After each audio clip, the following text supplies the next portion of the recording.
নমস্কার, Rupa's daily diary থেকে সবাইকে স্বাগত। আজকে আমি পনিরের একটা নতুন রেসিপি বানাবো। তার জন্য এখানে আমি কিছুটা পনির এইভাবে ডুমো ডুমো করে কেটে নিয়েছি। এখানে দুই রকমের ক্যাপসিকাম নিয়েছি, সবুজ ক্যাপসিকাম আর হলুদ ক্যাপসিকাম, কিন্তু আমি দুটোই বড় বড় করে একটু কেটে নিয়েছি। এখানে আমি মশলার জন্য নিয়েছি 2 চামচ পোস্ত, কয়েকটা কাজু বাদাম আর 3টে কাঁচা লঙ্কা। এখানে আমি কড়াই বসিয়ে দিয়েছি, কড়াইটা গরম হয়ে গেছে। এখন কড়াইতে দিয়ে দেব সাদা তেল। এটা কিন্তু সাদা তেলেই হবে রান্নাটা।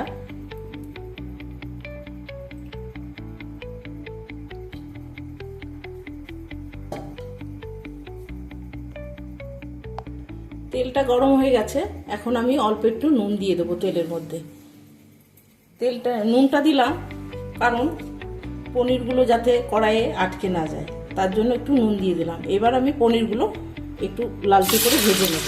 খুব বেশি লাল করব না, অল্প একটু নাড়াচাড়া করে ভেজে নেব।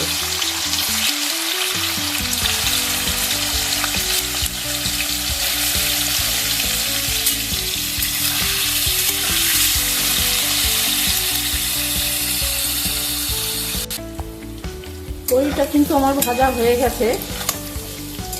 এখন আমি পনিরটা তুলে নিচ্ছি। খুব বেশি লাল করিনি, এইভাবে ভেজে নিয়েছি।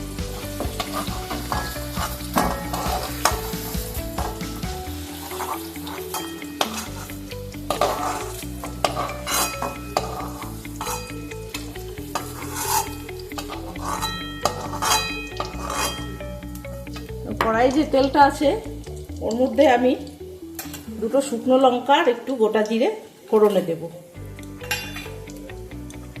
ফোড়নটা একটু ভাজা ভাজা করে নেব। ফোড়নটা আমি একটু নাড়াচাড়া করে নিয়েছি। এখন আমি ক্যাপসিকামগুলো সব দিয়ে দেব।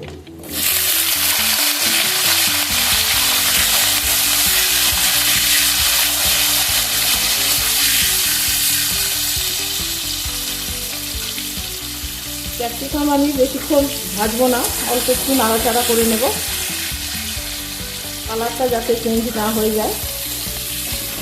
এটা কিন্তু সম্পূর্ণ নিরামিষ রেসিপি। এটা ভাত, রুটি, লুচি, পরোটা সবার সাথে খেতে পারবেন।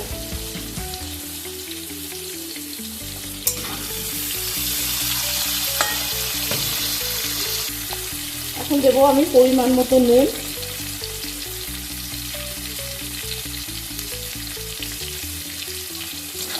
দিয়ে আবার একটু নাড়াচাড়া করে নেব।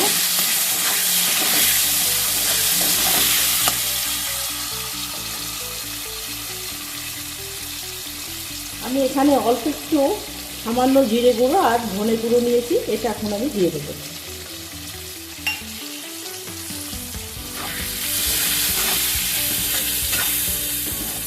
একটু নাড়াচাড়া করে নেব।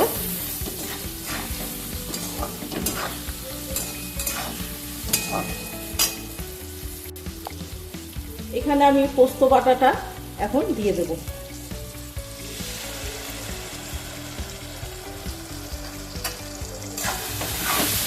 পোস্তটা দিয়ে আমি একটু নাড়াচাড়া করে নেব।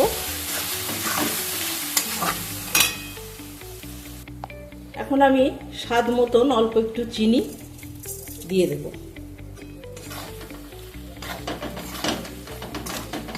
একটু নাড়াচাড়া করে এবার আমি পরিমাণ মতন জল দিয়ে দেব।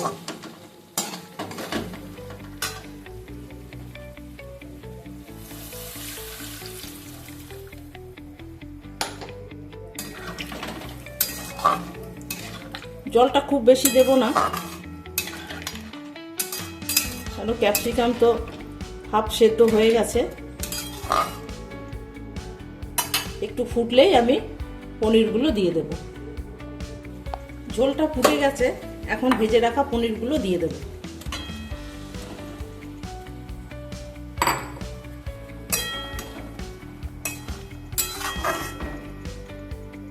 দিয়ে আমি কিছুক্ষণের জন্য একটু মিনিট 5 জন্য ঢেকে দেব।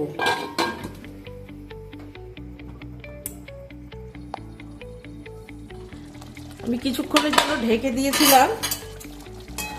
মিনিট 5 আমি ঢেকে রেখেছিলাম কম আছে। রান্নাটা কিন্তু আমার হয়ে গেছে। এখন আমি নামিয়ে নেব। তো রেসিপি আপনাদের কেমন লাগলো অবশ্যই জানাবেন, লাইক কমেন্ট শেয়ার করবেন। আজকের মতো টাটা।